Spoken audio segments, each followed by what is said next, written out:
আমাদের বড় ভাই বলতেছে এখানে অনেক আত্মনাথ, আসলে ওনাদের অনেক লক্ষ লক্ষ টাকা জিনিস ক্ষতি হয়েছে, ওনারা দোয়া করতেছে, মানুষ আসতে পারতেছে না, সবাই ওনাদের জন্য দোয়া করবেন। আমারও কান্না আসতেছে, আসলে মানুষের অনেক ক্ষয়ক্ষতি হয়েছে। যে দেখতেছেন এই জায়গাগুলো প্রচুর, আমরা কিন্তু 100 মিটার মানে পরপরই হবে না, মানে এরকম ভাঙা, প্রচুর ভাঙা।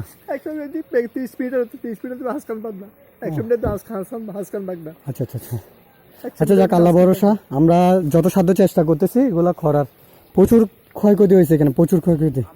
আমরা চেষ্টা করতেছি ভিতরে যাওয়ার, বুঝছেন।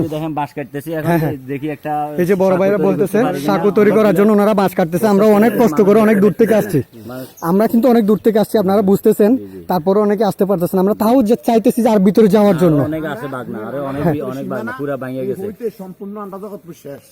আমরা চেষ্টা করতেছি আর কি, মানুষ যাতে কোনো রকম একটু যাতায়াত করতে পারে। নিজেদের খাদ্য আনার লাগে আমরা চেষ্টা করতেছি, যেটা হলো আমরা নিজেদের খাদ্যগুলো যাতে আসতে পারে, খাদ্যগুলো আনার লাগে। সবাই আমাদের জন্য দোয়া করবেন, হ্যাঁ, আমরা আপনাদের জন্য দোয়া করবো ইনশাল্লাহ। আমরা চট্টগ্রাম থেকে আসছি, ঠিক আছে, দোয়া করেন। আসসালামু আলাইকুম।